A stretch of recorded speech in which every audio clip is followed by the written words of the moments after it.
Welcome to today's Transformation Dive here at EarnFlow Zone, where we unpack the uncomfortable truths about money and growth so you can build a life of real financial freedom. Let's kick this off with a slightly uncomfortable truth. What if your biggest money problem isn't actually money?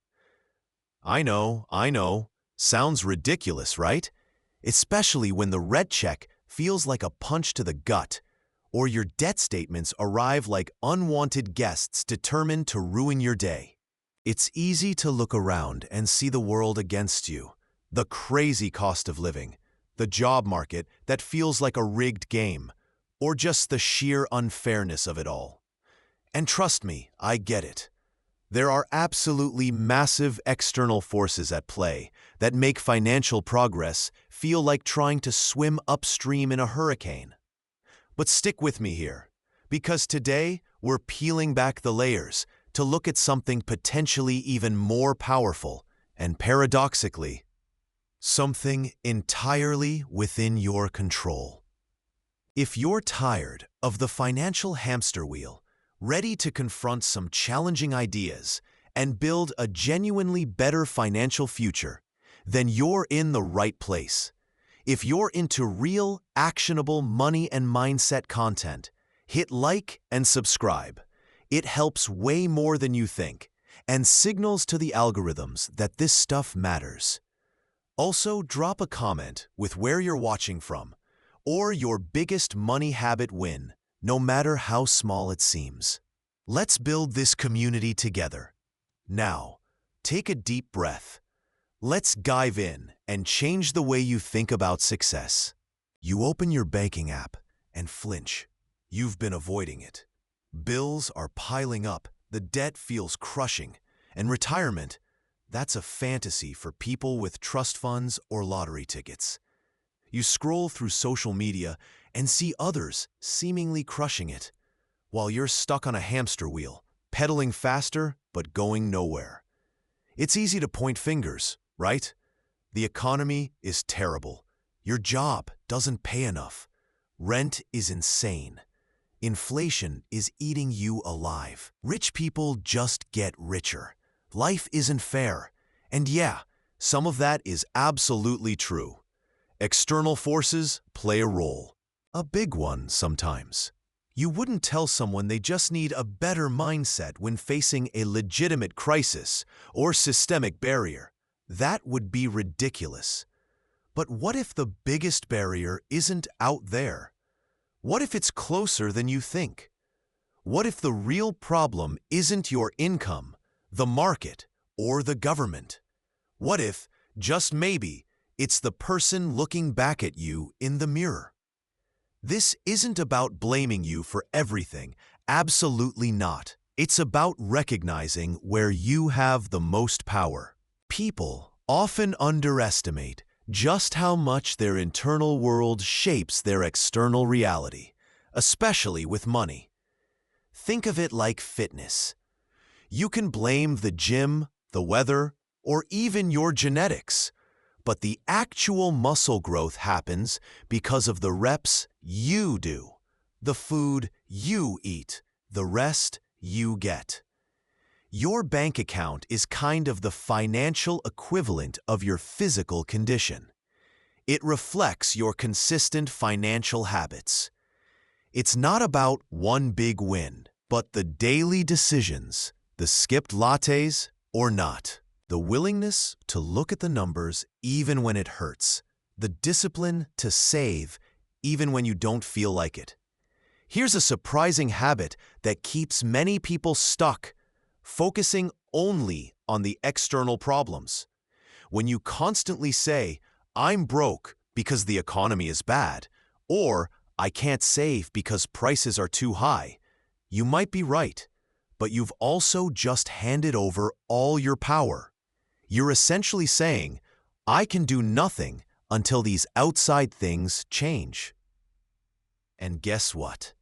Those outside things are largely outside of your control. This focus on external blame gives you a convenient reason not to change the things you can control: your spending habits, your earning potential through skill development, your financial literacy, your mindset around money. It's like complaining about being stuck in traffic while refusing to learn a new route or leave earlier. This core concept is often called having an internal locus of control. It's the belief that you, through your actions, choices, and efforts, primarily influence the outcomes in your life. A strong internal locus of control doesn't ignore external challenges, but it asks, given these challenges, what can I do? Where do I have leverage? This shift in perspective is a core decision that impacts all financial growth. It's the decision to stop being a passenger and start being the driver, even if the car is old and needs repairs. This one mindset shift changed everything for me. From feeling helpless against bills to feeling empowered to tackle them head-on. So here's a prompt for reflection, and maybe even action. Ask yourself, what's stopping you from taking one small, immediate step towards improving your financial situation if you ignored all the external factors just for a moment? Is it fear? Procrastination? Lack of knowledge? Be brutally honest with yourself. Okay, so we've set the stage. Now let's talk about one of the sneakiest mind traps that keeps you from building momentum: the illusion of blame. You know the narrative. It plays on repeat sometimes. I'd totally save money if I just earned a little more. Or, this unexpected car repair, health bill, pet emergency just destroyed my budget. It wasn't my fault. It's a comforting story, isn't it? It absolves you. It takes the weight of responsibility off your shoulders and makes you feel like a victim of circumstances, entirely beyond your control. And hey, let's be real for a moment. Sometimes life does hit you with genuine tough circumstances. Losing a job unexpectedly, a serious health crisis demanding huge medical bills, crippling debt from an unforeseen event. Those are very real, very difficult situations, and feeling like a victim in the immediate aftermath is a valid part of processing the shock. But here's the surprising and perhaps uncomfortable truth. Clinging to that victim narrative beyond the initial shock and into your everyday thinking becomes a trap. Blame, in this context, is a powerful anesthetic. It numbs the immediate pain of your current financial situation or lack of progress by efficiently shifting responsibility elsewhere. It feels better in the moment to point the finger at the economy, your boss, that unexpected bill, maybe even inflation. If only X were different, you tell yourself. It's like deciding you can't start exercising because you don't have the perfect running shoes or access to a fancy gym. It takes the pressure off you having to do anything right now. But while blame is a great painkiller for responsibility, it's also a potent paralyzer. If it's not your fault, you can't fix it, right? You just have to wait for the external factors to magically change. You're stuck waiting for the economy to improve, for your boss to give you a raise, for life to stop throwing curveballs. This mindset keeps you feeling powerless, waiting on the world instead of engaging with it.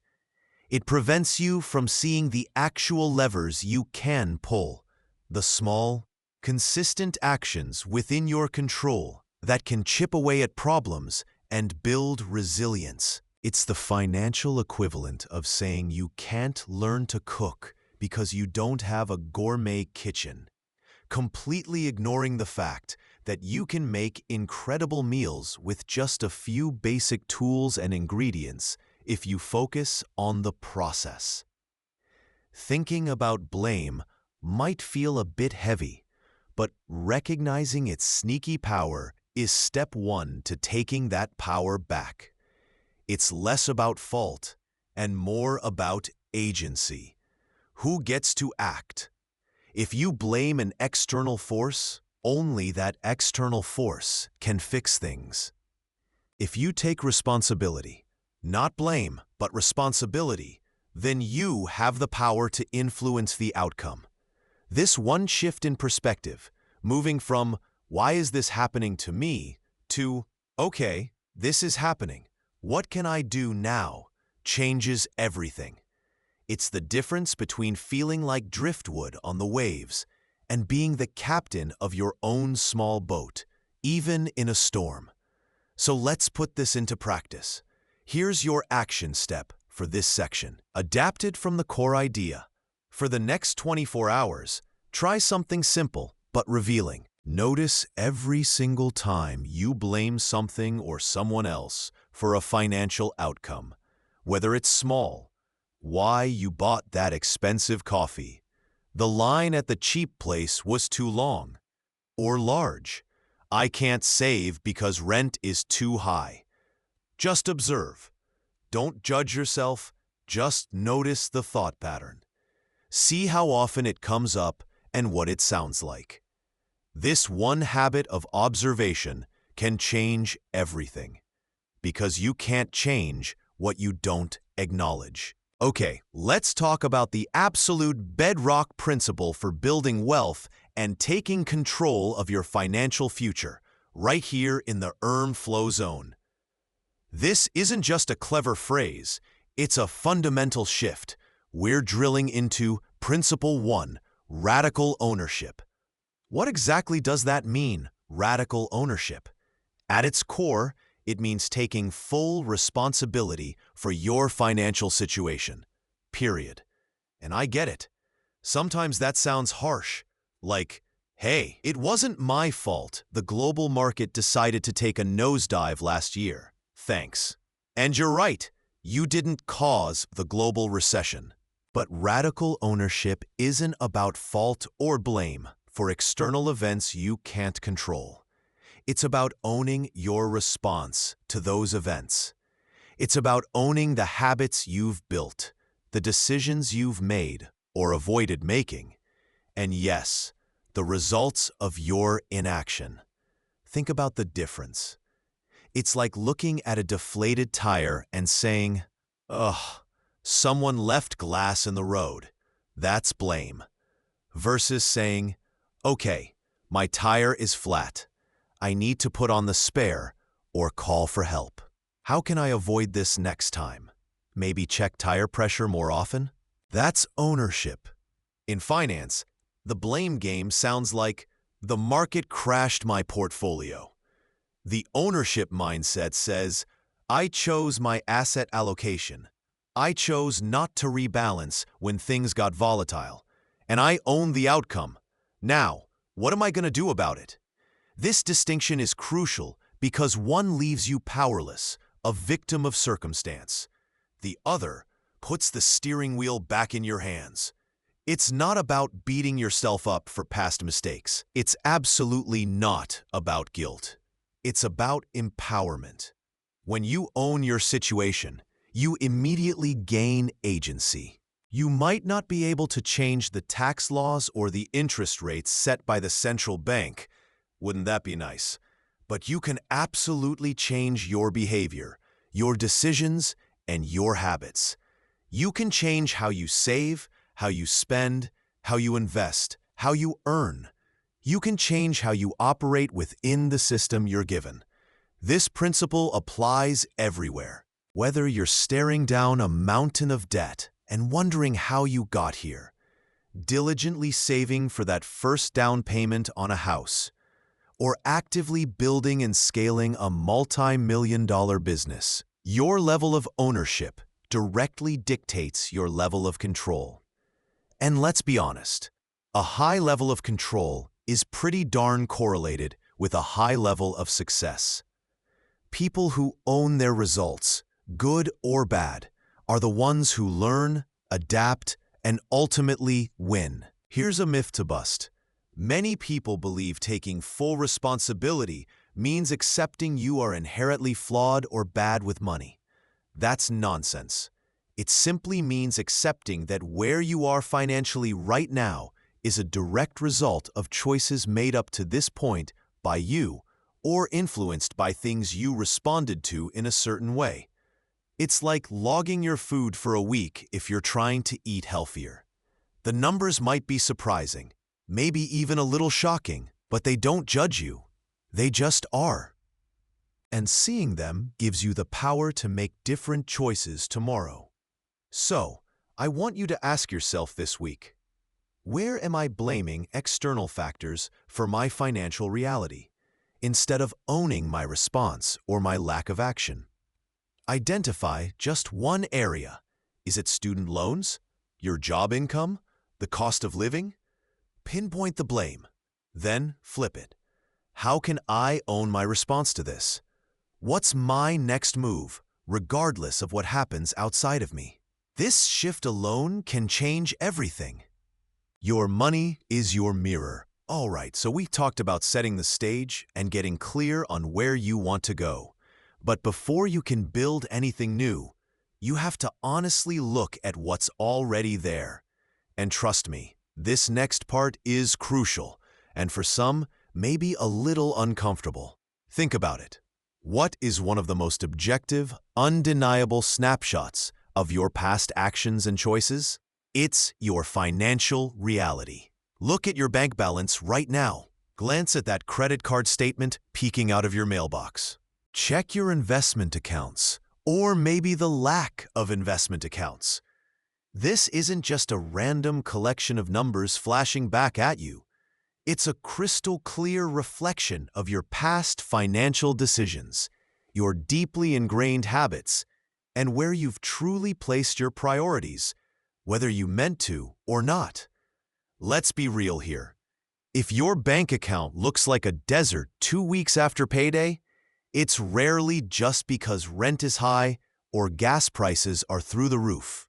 While external factors exist, that empty balance is largely the direct, predictable outcome of your spending patterns relative to your income level. It's a simple cause and effect loop played out daily. If your credit score has taken a nosedive, it's not some personal vendetta the bank has against you. They're just reporting the data. It's the inevitable result of your choices around taking on debt and making payments, or perhaps not making payments. It's like looking in the mirror after eating fast food for a month straight and being surprised by what you see.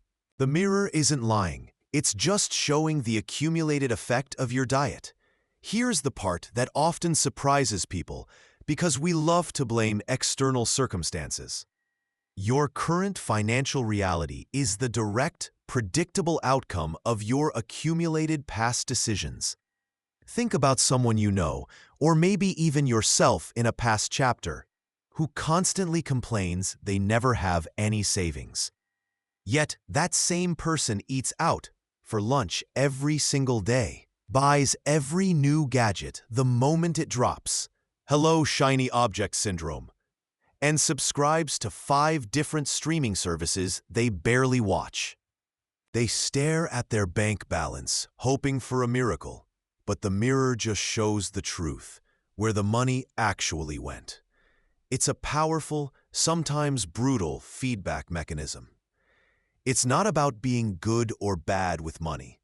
It's about recognizing that your financial state is a result of your operating system, your habits and decisions running on repeat. This is a critical moment, a moment for radical honesty, but without self-flagellation. This isn't about feeling guilty. It's about gaining clarity and taking ownership, which is the only path to change. Your action step right now: open your primary banking app or spreadsheet. If you don't use an app or spreadsheet, just visualize that number you saw most recently. Look at the number, see it clearly. Now, acknowledge without judgment or excuses that this number, whatever it is, big, small, positive, negative, is the direct, predictable result of your actions, your habits, and your priorities leading up to this exact moment. Just observe it. Own it for a moment. This number is your mirror. What is it showing you about yourself? Okay, let's build out Section 5 based on your provided structure and requirements. When you're just starting out on your financial journey, or maybe you're facing a mountain of debt, living paycheck to paycheck, or just feeling overwhelmed by bills, the idea of financial growth can feel, well, like a cruel joke. It feels like you're buried under student loans or unexpected expenses, and there's just so much you can't control. The big picture is intimidating, maybe even soul-crushing. You look at the overall numbers and think, what's the point? A few dollars here or there won't make a difference. People often get paralyzed by the sheer scale of the challenge. But here's the thing.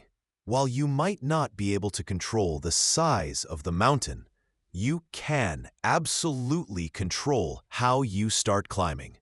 And that begins with owning the small wins. Think about it. You're walking down the street and boom, you find a $20 bill. Or you get a small, unexpected gift of $50 from a relative. In the face of thousands of dollars in debt or a desperate need for emergency savings, that $20 or $50 feels like pocket change. It feels insignificant. The immediate impulse is often to just blow it on something fleeting, a nice coffee, a takeout meal, a small impulse buy online. It's easy to think, it's just $50. It won't fix my problems anyway. And you wouldn't be wrong about it not fixing all your problems. But you would be missing the profound shift happening in that moment. Do you own the decision to immediately spend it, gaining a few moments of pleasure? Or do you own the decision to put it towards that intimidating debt, that pesky small bill you've been dreading, or into that tiny, nascent emergency fund? The difference in owning that decision, no matter how small the amount, is everything. Let's take that example you provided. You have a $50 bill you've been dreading paying. It's maybe a late fee, a small utility bill, or a copay you put off.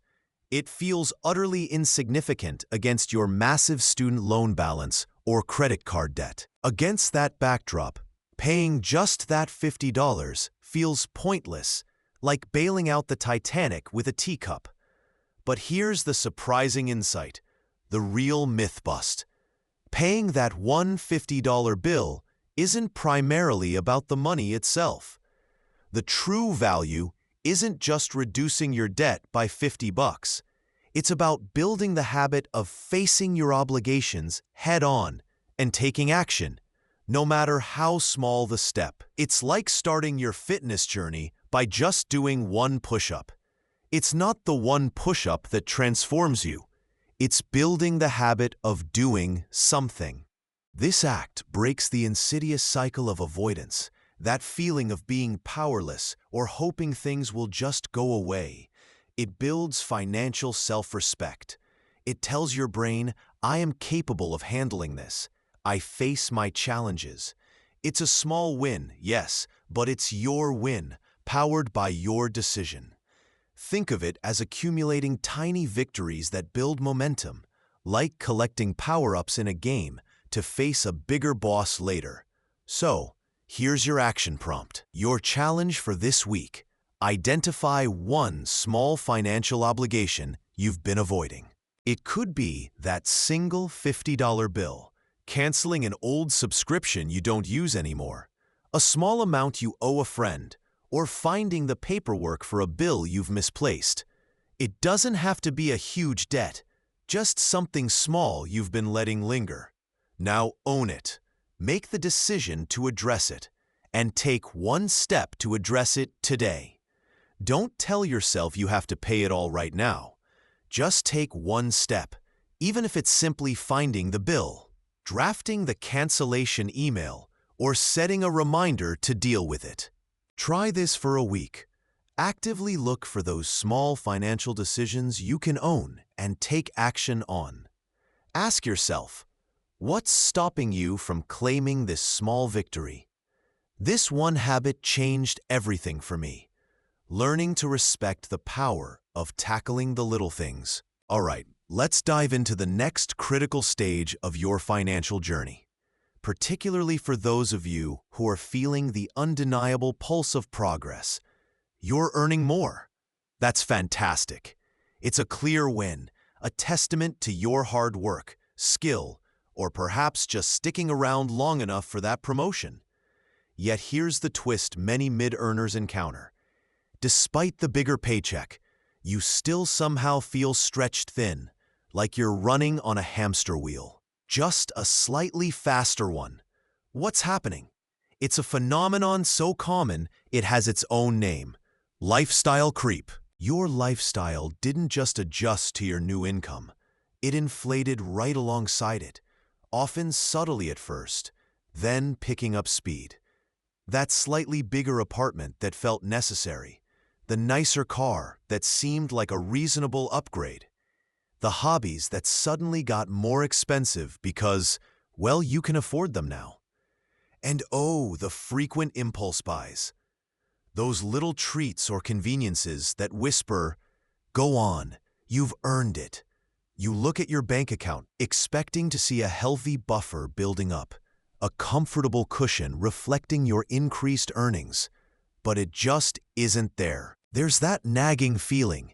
You should have more saved by now. Where is it all going? It's easy to default to blaming rising costs of living, inflation, or even those pesky taxes. Consider this common scenario. Maybe you got a $10,000 raise last year.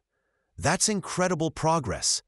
But you check your savings rate, and it's exactly the same as before the raise, or sometimes even lower. It's almost comical how your bills and discretionary spending just seem to mysteriously expand, perfectly filling that new income gap. It's like your budget is a gas and your income is the container. It just takes up all the space available. Here's the surprising insight that might just flip your perspective. Lifestyle creep isn't some external force that happens to you, like bad weather or a market crash.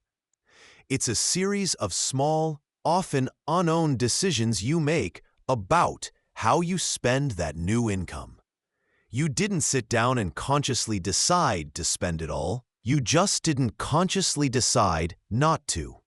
That passive inaction is where the creep sneaks in. The core concept here is taking active ownership of your income expansion. When your income grows, you have a critical decision point.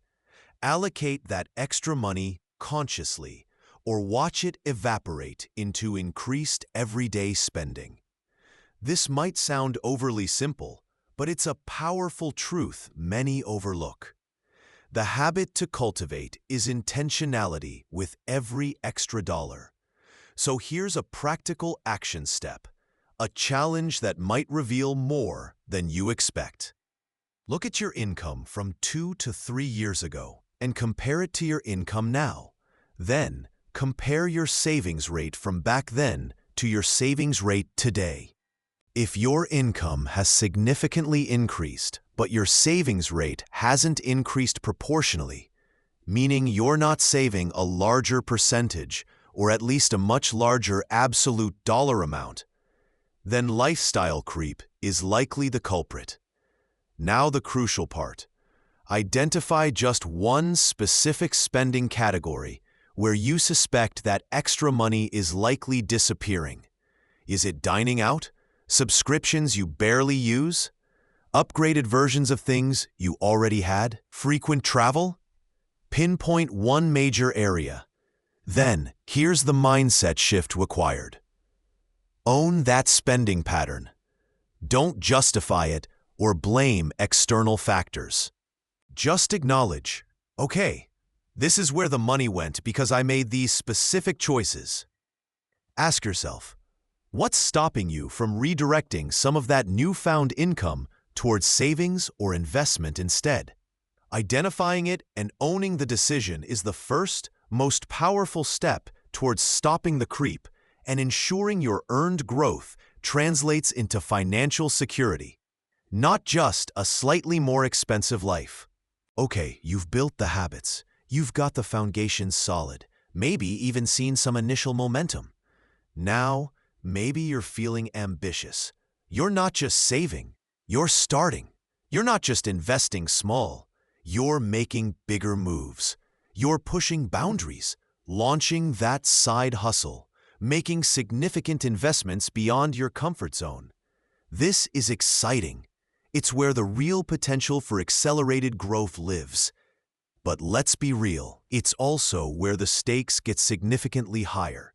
When you're playing at this level, things will go wrong.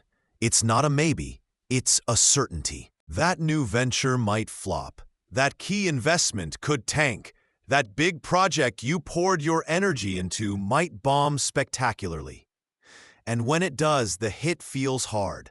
It's not just a minor setback. It can feel like a gut punch. You lost money, yes, but you also lost time, energy, and maybe a chunk of your confidence. It's incredibly tempting in those moments to look outwards.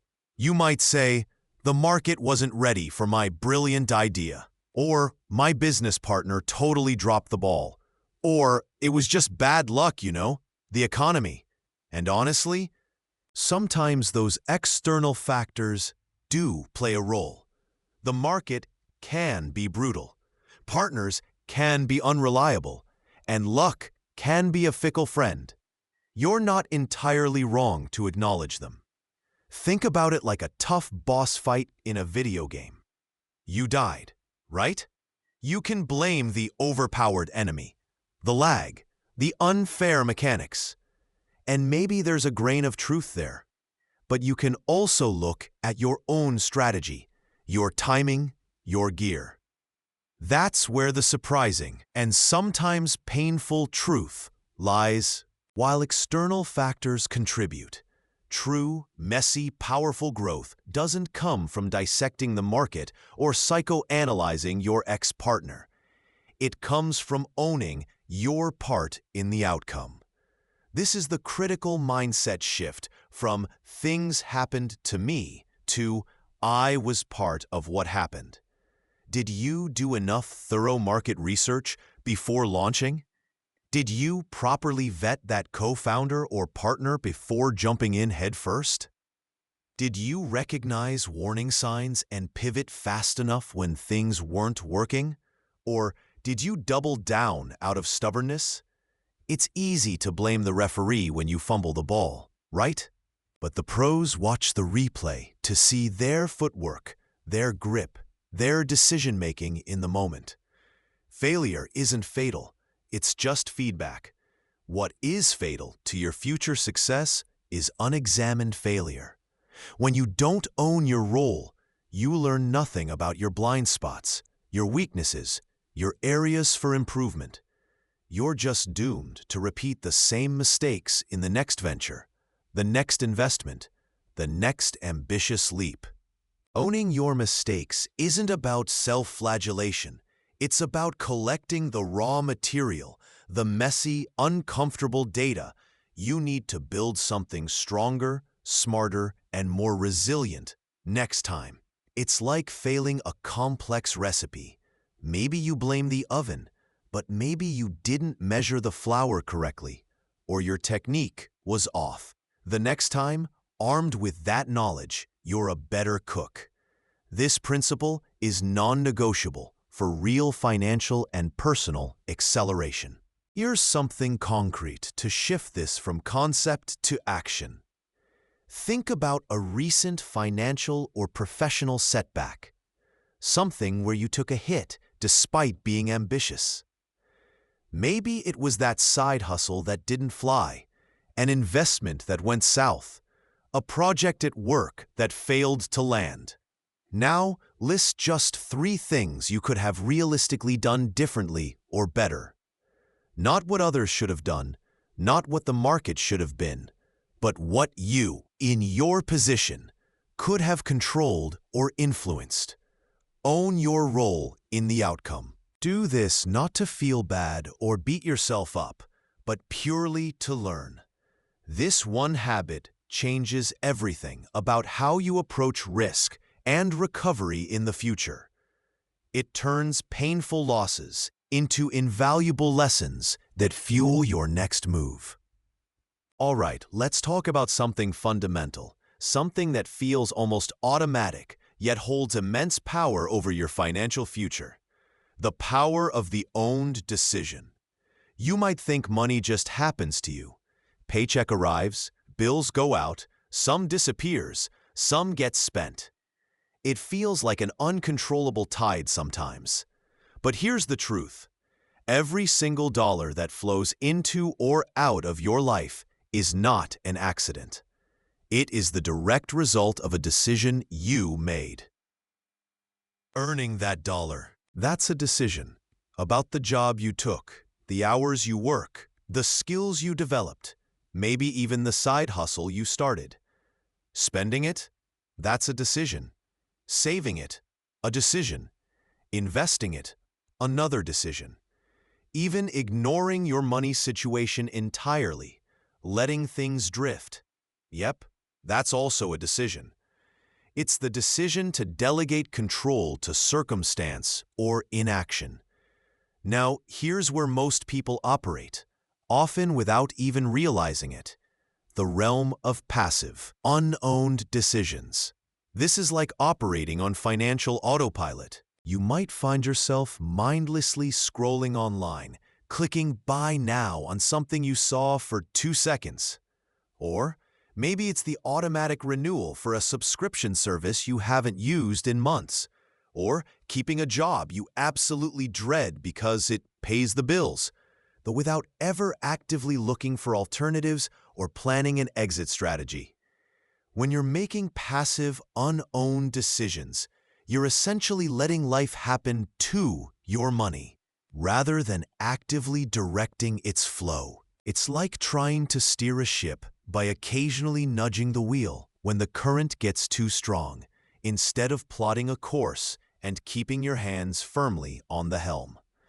Think about that instant online purchase.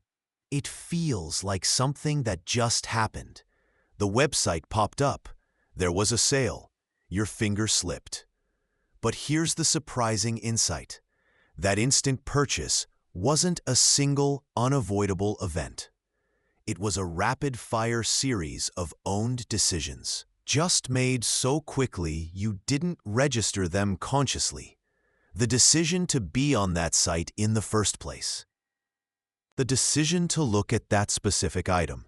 The decision, in that moment of desire, to completely bypass your logical, planning brain. The decision to enter your payment information. Each one was a choice point. Reclaiming the power of the owned decision is about inserting consciousness back into these moments. It's about bringing awareness to the choices you make with your money, no matter how small they seem. This isn't about judging past choices. It's about empowering future ones. When you start to see every financial outcome as the result of a decision you own, you take back control. You move from being a passenger on the money roller coaster to being the engineer. This shift in perspective is incredibly powerful. It's the difference between saying, "I can't afford it," as a passive statement, and asking, "Based on my own decision to prioritize X, I choose not to spend money on Y right now."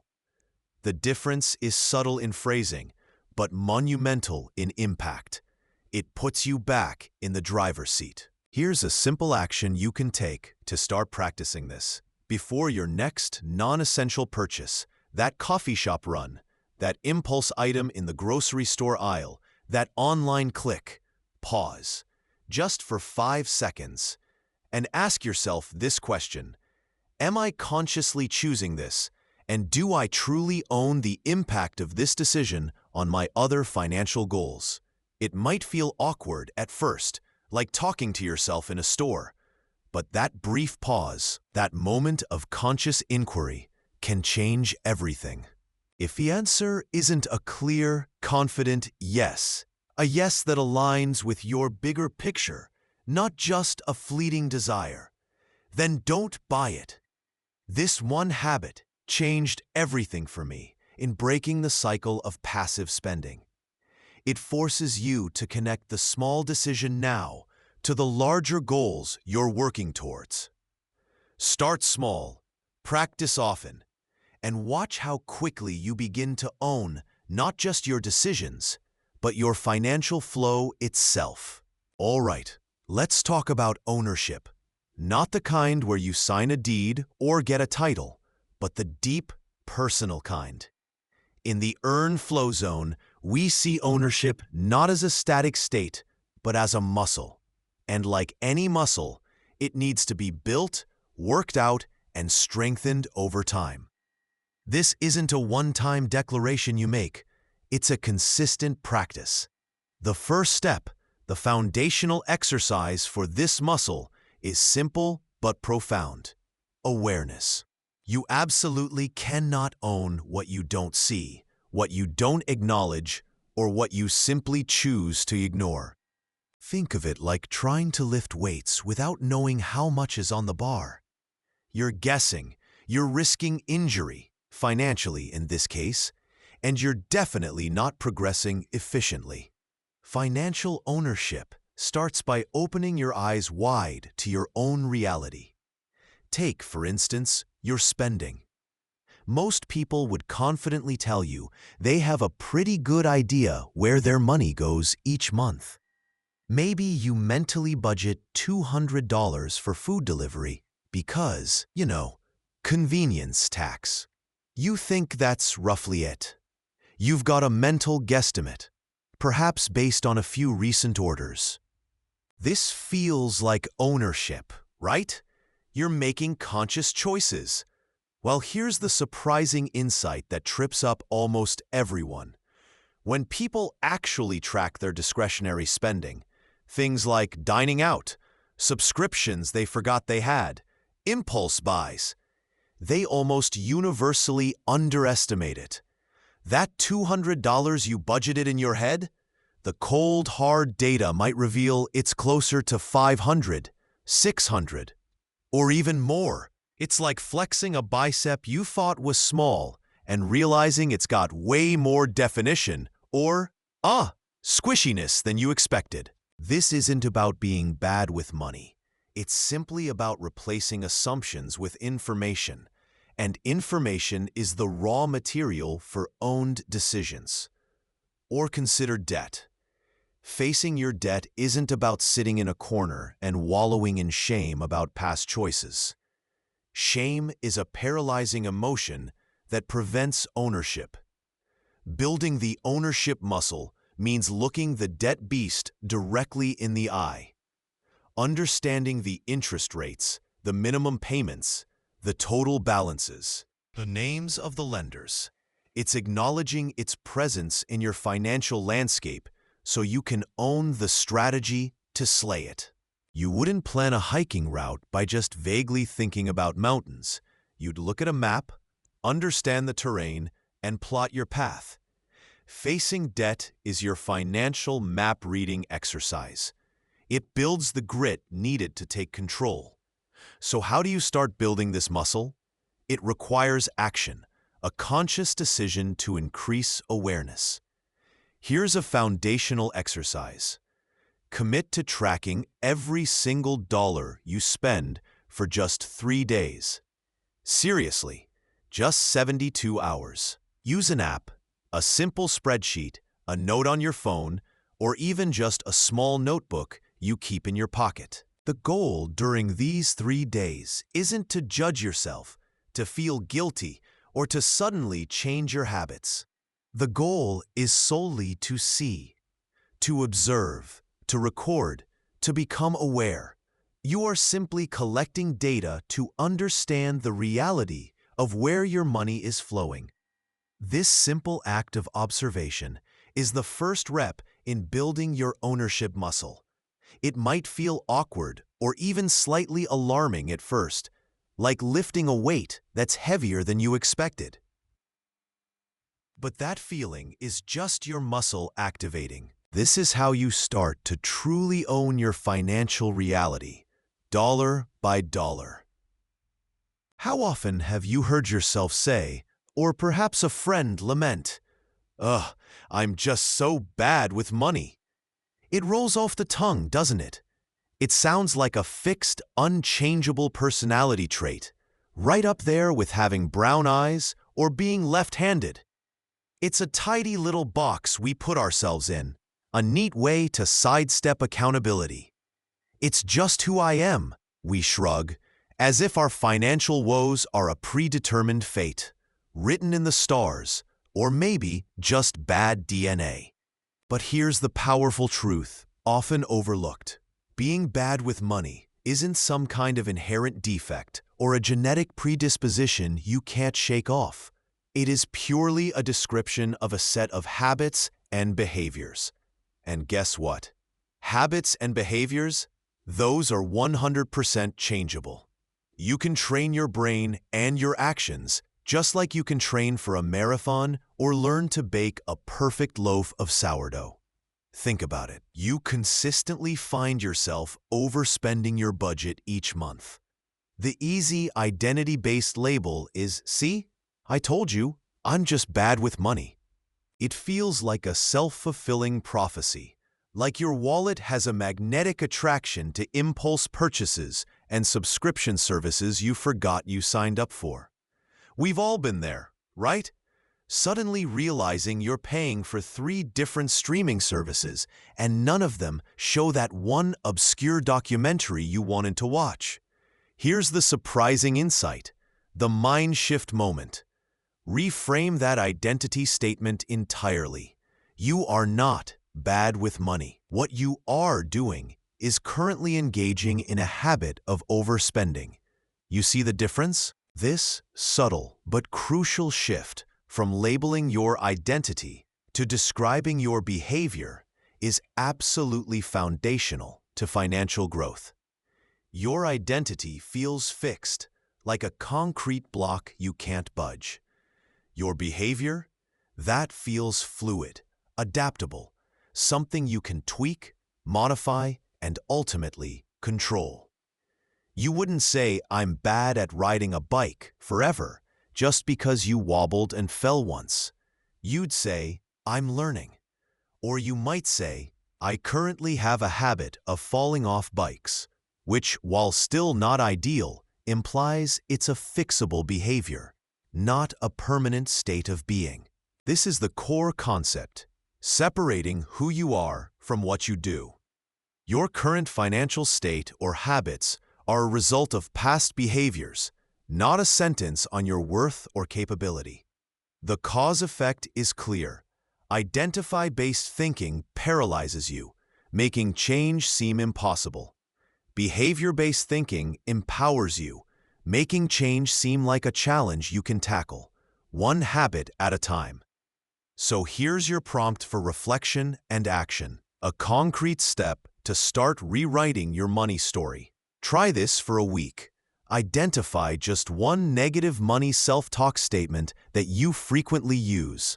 Maybe it's, "I'm always broke," "I can't save," or indeed, "I'm bad with money." Write it down. Now consciously rephrase that statement. Turn it from a fixed identity or a declaration of impossibility into a description of current behavior or a statement of future action or intention. For example, "I'm always broke" becomes, "I currently struggle with managing my spending to have money left over." "I can't save" becomes, "I am learning how to build a consistent saving habit." And "I'm bad with money" becomes, "I am currently developing better money management skills," or "I have a habit of making financial decisions that don't align with my goals, and I'm working on changing that." Repeat the new phrase to yourself, especially when the old one pops into your head. This isn't just positive thinking, it's actively rewiring your brain to focus on changeability and action, rather than reinforcing a limiting identity. Section 11. Compounding ownership. You've heard of compounding interest, right? Money making money, growing exponentially over time. It's the eighth wonder of the world, supposedly. Well, let me introduce you to a concept just as powerful, maybe even more fundamental: compounding ownership. Think of it like this: just like money compounds over time, so does ownership. Ownership over your decisions, your habits, your financial destiny. Every single small, own decision you make isn't just a standalone event, it's a building block. Tracking expenses for 5 minutes? That's one owned block. Paying one specific bill on time because you chose to prioritize it? Another owned block. Choosing to save just $10 instead of spending it? Yep, another brick in the wall of your financial ownership. Saying no to that impulse buy, even though it felt like a must-have? That's not just saving money, it's exercising your ownership muscle. These actions might seem tiny, almost insignificant in isolation. You might think, saving $10? Big deal. My goals are in the thousands. And that's where many people miss the forest for the trees. The truth is, each of these small, owned decisions builds momentum. They strengthen that crucial ownership muscle. It's like hitting the gym for just 15 minutes. You won't have a six-pack tomorrow, but you are building capacity, showing up, proving to yourself you can do the work. Over days, weeks, months, and yes, years, these seemingly small decisions accumulate into genuinely significant change. The beginner who owns the decision to track a single $50 bill eventually gains the confidence and capability to own an entire monthly budget, understanding where every dollar goes. The mid-earner who decides to own their lifestyle creep, actively acknowledging it and making conscious choices to curb it, isn't just cutting costs. They're building the discipline that will enable them to own a robust, sophisticated investment strategy down the road. And the ambitious person who chooses to truly own their failures, dissecting them for lessons instead of dwelling in blame, they are cultivating the resilience and self-awareness needed to eventually own a successful venture, built on lessons learned through deliberate ownership of setbacks. Here's the surprising insight, the mindset shift that changes everything. That $50 you saved, that bill you paid proactively, that 5 minutes you spent tracking, that $50 isn't just $50 towards a goal. It's proof. Proof that you can make an own decision, that you can prioritize saving over spending, discipline over impulse. It's not primarily about the amount in that moment. It's about the act of ownership itself. It's practice. Practice for the $100 decision, the $500 decision, the $1,000 decision down the road. It's like a video game where every small quest completed earns you experience points, leveling up your character for the bigger boss battles. The power here lies fundamentally in the process of making owned choices, not just the immediate numerical outcome. This one habit, viewing small financial decisions as building blocks of ownership rather than isolated transactions, changed everything for me. So, here is your action prompt, your chance to start compounding ownership today. Think about a financial goal you have right now, big or small. Paying off a small debt, saving for something specific, building an emergency fund. What is one tiny, almost ridiculously small step you can take today, right now, completely owning the decision to take it, that moves you even an inch towards that goal? Is it checking your bank balance with intention? Moving $5 into savings? Writing down one expense? paying half of a small bill. Do not, I repeat, do not underestimate the power of this single owned step. It's the first brick in your compounding ownership empire. So, we've covered a lot today, diving into the mechanics, the strategies, the things you can do. But now, as we wind down our time together and look towards the path forward, let's bring it all back home to the most powerful tool you have in this journey. And that brings us to the absolute core takeaway of today's session, perhaps the most liberating truth you can internalize about your finances and your life. While yes, of course, external forces are real, the economy fluctuates, unexpected expenses pop up, the price of literally everything seems determined to climb.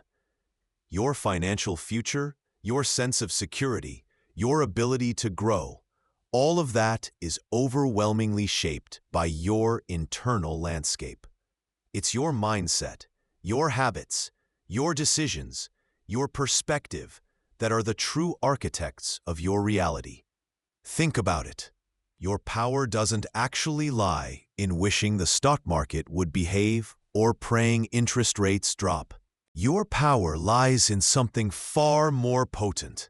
It's in radically owning your response to whatever happens, owning your actions within the current reality, and taking absolute unapologetic responsibility for your own journey, starting today.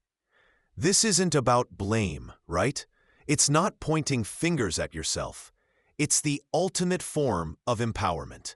You aren't some passive leaf, just blown around by whatever financial wind happens to be blowing that day. You are the architect. You are the builder. Every single brick in your financial house is placed by your deliberate choice. What happens when you ignore this simple, profound truth? You get stuck. You continue feeling like things just happen to you. You wait, maybe hoping for an external savior, a sudden inheritance, a lottery win, a government handout, or you find external villains to blame. It's the system. My boss doesn't pay enough. The market is rigged. Your financial situation becomes this perpetual accident zone, something happening to you, rather than a grand construction project you are actively and excitingly building. And honestly, it's exhausting being reactive instead of proactive. It feels like you're just stuck on a hamster wheel, tired, frustrated, and missing opportunities simply because you don't feel like you have the agency, the power, to seize them. But what changes, even just a tiny bit, the moment you decide to embrace this? Everything. You immediately begin to reclaim your power. That feeling of being a victim starts to dissolve, replaced by the quiet strength of a builder. Suddenly, you start seeing choices where you only saw dead ends before. Obstacles don't disappear. No, life guarantees those. But you face them from a position of strength, of capability, not helplessness. Your confidence isn't just a hope anymore. It grows, palpably, with each small, owned win, each deliberate brick you lay. The first step into this ownership? Yeah, it's often the hardest because it means looking inward. But it is, without question, the most important. So, let's make this concrete. Make it real. Make it yours today. Your clear, doable step, right here, right now, is simple in concept, but perhaps not easy in practice. Choose one area in your financial life, or even just your life in general, where you've genuinely been blaming external factors for an outcome you don't like. Maybe it's the rising cost of groceries, the feeling that your salary isn't enough, a client relationship that went south. Whatever it is, acknowledge the external challenge. Yes, it's real. But then, and this is the shift, identify one tiny thing you could choose to do differently in response, or one different perspective you could consciously choose to take, starting right this second. That identification, that is your first conscious, deliberate act of radical ownership. It's not about fixing the whole thing today. It's about identifying your point of power within it. The power isn't out there, friends. It is and always has been in your hands. Use it. Remember this. In the end, your bank account will catch up to your mindset, not the other way around.